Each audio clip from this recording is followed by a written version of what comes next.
Bilbao, Spain. 1962. A physician at Hospital de Basurto picks up a glass vial of blood and reads the label. O negative. He's seen this before, too many times. The woman in the next room is carrying her third child. Her second child didn't make it, and the cause of death wasn't disease. It wasn't poverty, it was her own body. Her immune system looked at her baby's blood and said, "That's not mine," and it attacked. This is called Rh incompatibility. When a mother carries the Rh negative blood type and her baby is Rh positive, her antibodies can cross into the womb and begin destroying the baby's red blood cells. In most of the world, this is rare. In East Asia, barely 1% of people are Rh negative. In most of Africa, around 3%. In the rest of Europe, somewhere between 10 and 15%. But among the Basques of northern Spain, the number is 47.2%. The highest documented frequency of Rh negative blood in any population on Earth. Confirmed by Dr. Begoña Martínez-Cruz and her team at the Institute of Evolutionary Biology in Barcelona in a 2018 genetic study that tested thousands of individuals across multiple populations. The Basques aren't just slightly higher than everyone else, they are in a different category entirely. For decades, scientists called this proof of ancient purity, a biological fingerprint from the Ice Age, perfectly preserved, a sign that these people had stayed genetically sealed, untouched, original. And that word, preserved, that's the word that's going to quietly fall apart over the next 20 minutes. Because what the data actually shows is a population that has been paying a price, a biological tax, in dead children for thousands of years. Or just to hold on to something. If you've ever had your blood type checked, if it came back Rh negative, the most likely origin of that deletion in your DNA traces back here, to this coastline, to these mountains, to this people. If you're drawn to stories like this, lost bloodlines, ancient DNA, the science that rewrites what we thought we knew, you're going to want to subscribe, because what this video is about to tell you is only the beginning.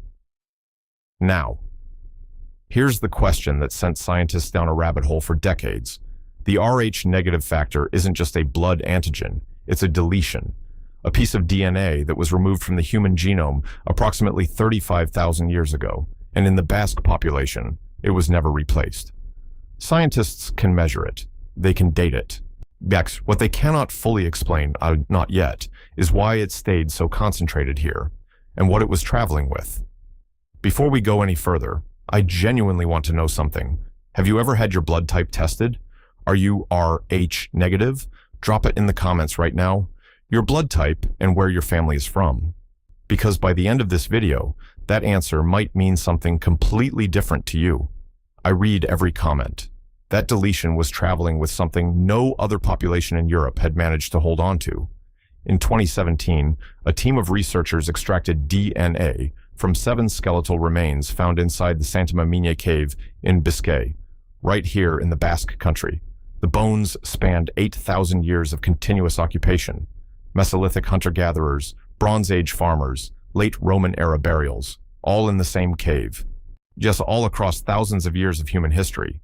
And when the team compared those ancient DNA sequences to 158 modern Basque people living near that cave today, the maternal bloodlines matched, not approximately, structurally. The same direct female line had been in that cave for 8,000 years without breaking. Dr. Concepción de-la-Rúa at the University of the Basque Country led that study. She spent years reconstructing those ancient maternal haplogroups. What she found ended a long argument about whether Basque origins were real or romanticized. They were real. The women never left. Now hold on to that, because it's about to mean something completely different. The Basque language, Euskara, has no grammatical relationship to Spanish, French, Latin, or any Indo-European language on the planet. None. The way the verbs work, was the way the sentence is built. It encodes both the subject and the object inside a single verb form. It's called ergative absolutive structure, and it's so foreign that Spanish children learning it in school describe the experience as thinking in a completely different shape. The word for knife in Basque, aisto, comes from the word for stone. This is a language that remembers when blades were made of flint, and there was a man who died for it. His name was Esteban Urquiaga. Pen name, Lauaxeta. A Basque poet executed by Franco's firing squad on June 25, 1937. He had published 2 collections of poetry in Euskara. At the moment of his execution, witnesses say he recited verses in the language that was already being taken away. His books were seized, burned. His murder was part of something much larger, a campaign that would eventually make it illegal to speak, teach, or publish in Euskara across the entire Basque Country. The comfortable story about why the Basques survived genetically is this: geography. The Pyrenees. The mountains locked them in, kept outsiders out, preserved them like insects in amber. Every documentary made before 2019 told that story. That story is wrong, and it's wrong in a way that is specific, measurable, and much more uncomfortable. Because something in the Basque genome kept outsiders out long after the mountains stopped mattering. Something that Lauaxeta recited at the moment of his death. Something that Franco tried to destroy. Something biological. The biology of what happened next was documented in 271 graves across an entire peninsula. See, a Basque geneticist named Dr. Iñigo Olalde, working out of Harvard Medical School in the United States, spent years assembling genome-wide data from 271 ancient individuals buried across the Iberian Peninsula. The samples covered 8,000 years of human history. He published the results in the journal Science in March 2019. And the most startling thing his team found, it was buried in supplementary data, almost entirely missed by popular science coverage. Almost. What he found was this. Between roughly 2,200 and 1,800 BCE, the Y-chromosomes of the entire Iberian Peninsula were replaced. Not diluted, not partially mixed. Replaced. Every province, every region, including the Basque Country. The incoming chromosome, R1b-S116, came from the Pontic-Caspian steppe, modern-day Ukraine, modern-day Russia, the riders of the grasslands. That when they didn't just arrive, they replaced the Basque paternal line more completely than almost anywhere else in Iberia.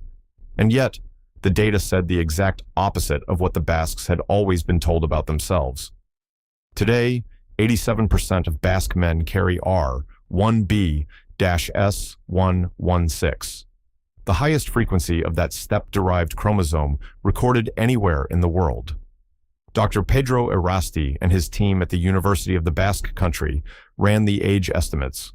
The numbers all converge on the same window, the Bronze Age, roughly 3,700 to 4,500 years ago. Not the Ice Age, the Bronze Age. Here's what that means in plain terms. Every documentary you've ever seen about the Basques, every article, every celebration of their ancient purity, was describing the mothers. The mitochondrial DNA, passed through the female line, does show deep continuity with prehistoric ancestors. That part is real. But the fathers, the Basque men walking through Bilbao and San Sebastian today, their direct paternal lineage doesn't trace to Ice Age cave painters.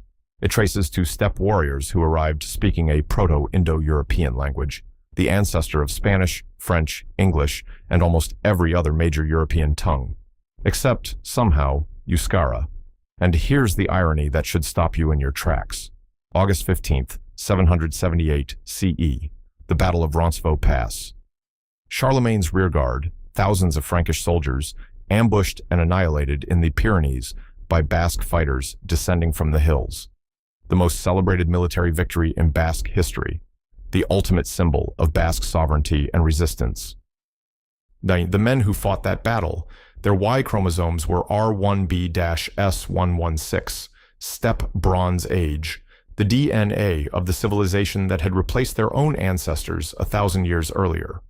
The great Basque warriors defending ancient Basque identity were carrying the genome of the people who erased it. So what exactly survived? If the men were replaced, what is being preserved when someone says they're preserving Basque heritage? The standard model said Basque genetic isolation began 40,000 years ago. The newer data says the profile we recognize as distinctly Basque today only stabilized around 2,500 years ago, in the Iron Age. The ancient people are, at maximum, 2,500 years old, which means what we call Basque identity wasn't preserved. It was constructed after the invasion, from the wreckage of it. The construction material, what survived the Bronze Age replacement and fused into something new, was kept entirely by the women, 6 maternal bloodlines, H1J1, H1T1, H2A5A1, H1AV1, H3C2A, H1E1A1. Those aren't just genetic codes, those are unbroken female lines, passed from mother to daughter to granddaughter, that exist almost exclusively in the Franco-Cantabrian region of northern Spain and nowhere else on Earth. They account for 36% of all haplogroup H diversity in the Basque population. They were present before the steppe men arrived. They are still present today. They did not move. Dr. Ana Maria González at Complutense University in Madrid spent years tracking these lineages across nearly 3,000 individuals from 37 different populations. Her team published the results in 2012. And the timing of what she found is the thing that catches you off guard. The expansion signal for these 6 Franco-Cantabrian specific maternal lines peaked roughly 4,000 years ago, the exact same window when the steppe Y-chromosomes were arriving and overwriting the male line. The mothers intensified at precisely the moment the fathers were being replaced. Stay with me, because this next part is the reason this video exists. When geneticists see this pattern, maternal continuity alongside near-total paternal replacement, 2 scenarios are possible. Either the incoming men killed the native men and took the women by force, or the women chose the new men, took their genetic material, but refused to hand over the language, the culture, or the social identity. The Basque data increasingly points toward the second. Because in traditional Basque law, documented in medieval records going back centuries, the ETXE, the ancestral home, passed through the female line, not the male line. The women owned the property, which means the steppe warriors' sons grew up in Basque households, learning Euskara from their mothers because their mothers owned the walls they lived inside. Actually, real quick, I want to bring something up. If you watched my last video, the one about how Somali DNA upended the story of the ancient pyramids, you already felt this exact moment. The moment when the genetics say something the official story doesn't want to hear. What did you think? Did it change how you see ancestry? Drop it in the comments, and stay with me. Because what the Basque mothers did with that knowledge is something no textbook has ever described the way the science now allows us to. But here's where it gets strange. The 2021 study led by Dr. André Flores-Bello at the Institute of Evolutionary Biology in Barcelona found that within the Basque Country itself, the dialect zones of Euskara, the internal variations of the language, predicted genetic clustering with measurable precision. Villages 15 kilometers apart, but separated by a dialect boundary, showed greater genetic distance than villages 40 kilometers apart within the same dialect zone. The language wasn't just transmitting culture, it was encoding biology. It was drawing lines inside a genome.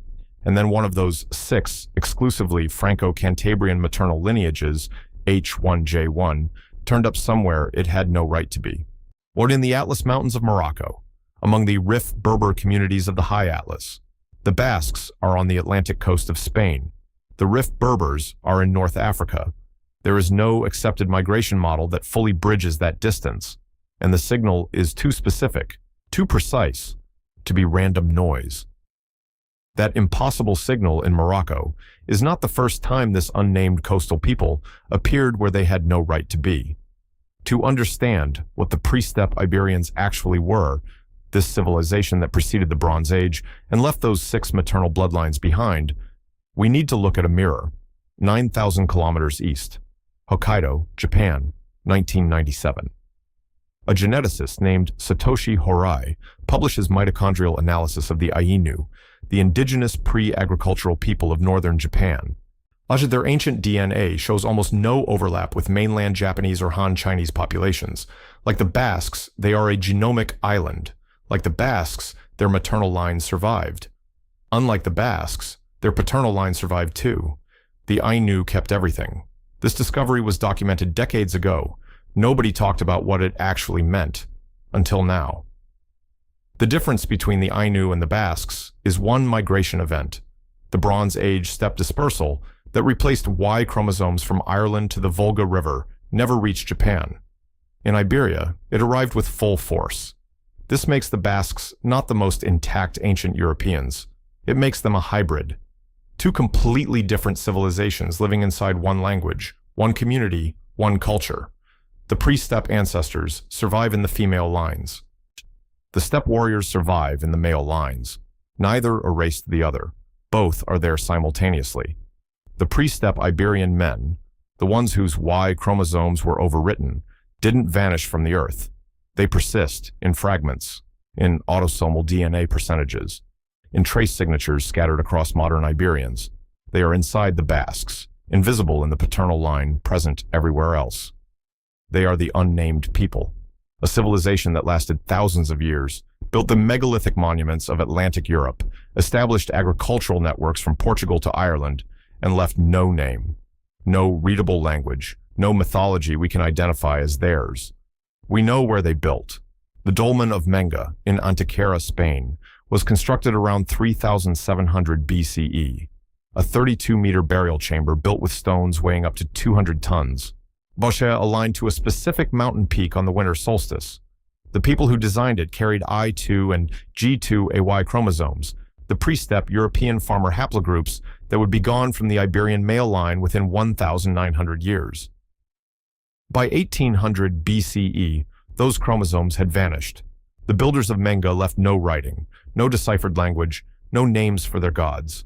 Only their stones, still standing, and their daughters' daughters' daughters, surviving in 6 Basque maternal bloodlines.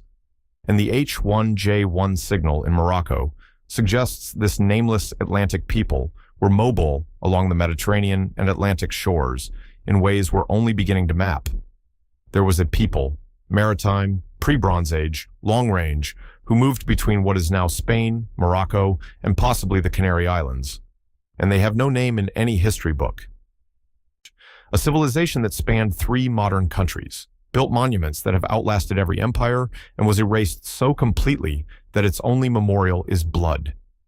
That nameless civilization is inside the Basques. It's inside the Rif Berbers of Morocco.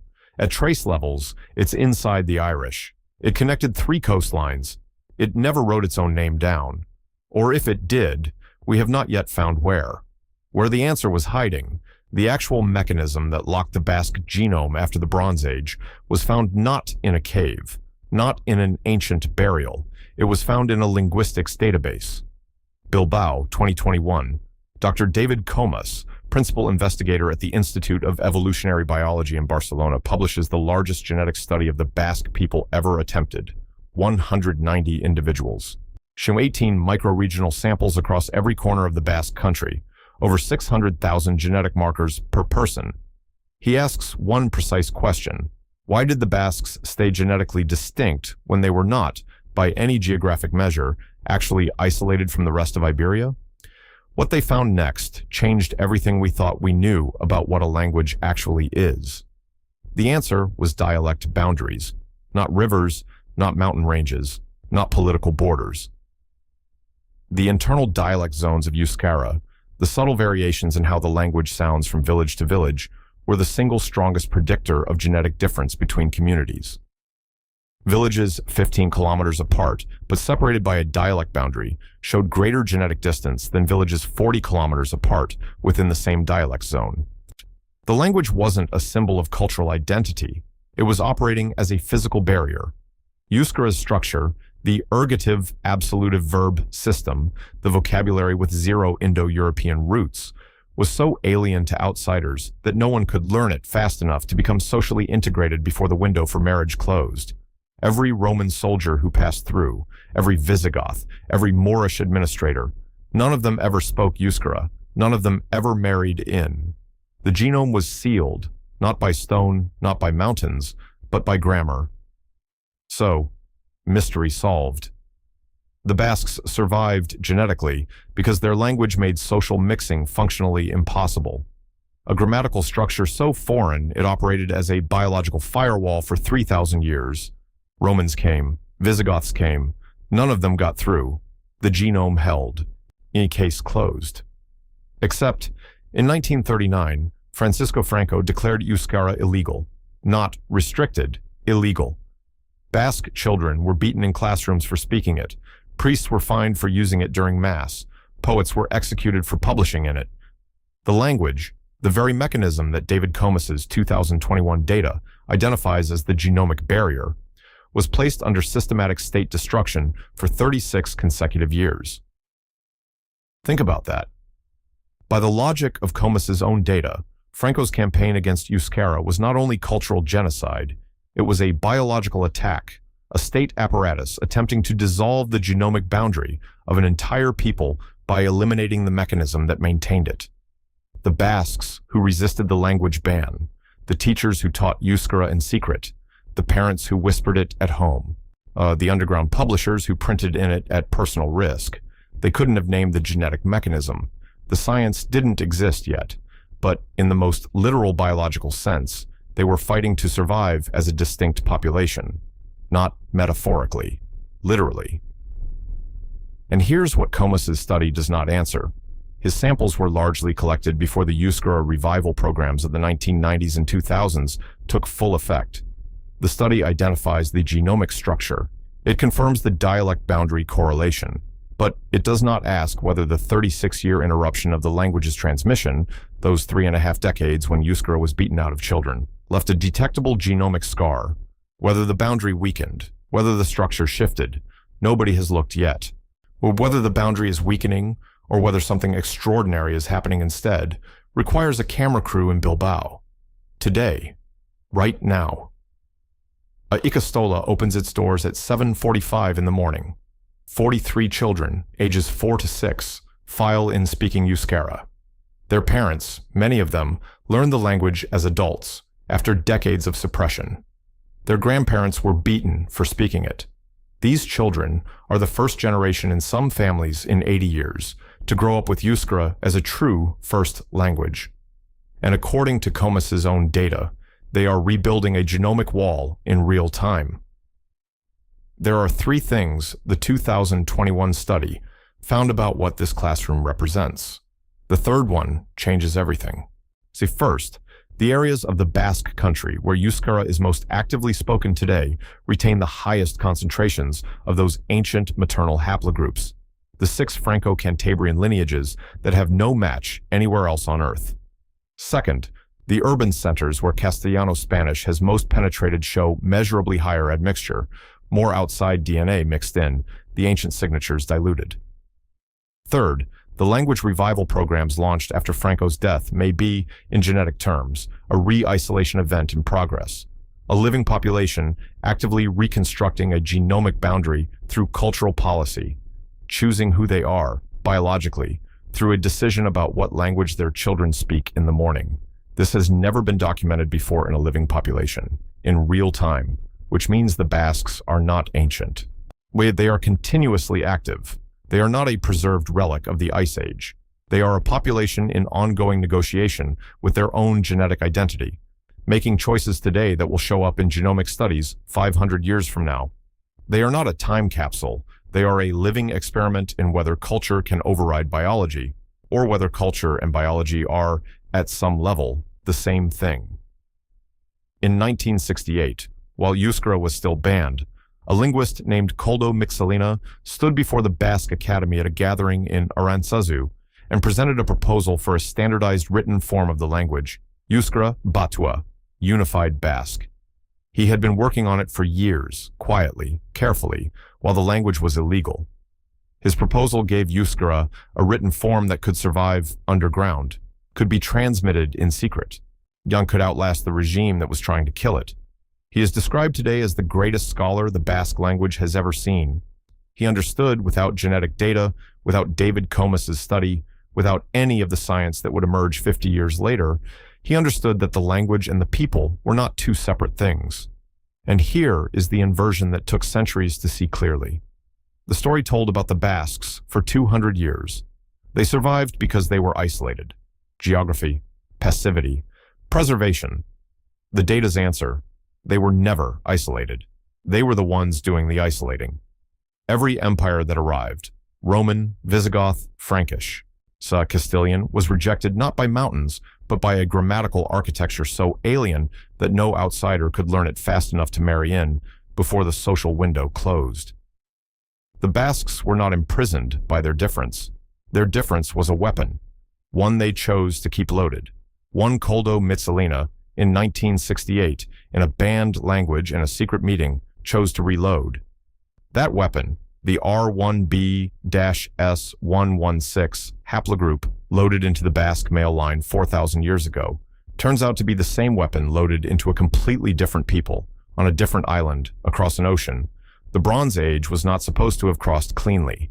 Pull up a genetic distance map, a standard plot showing how different populations relate to each other by Y-chromosome similarity.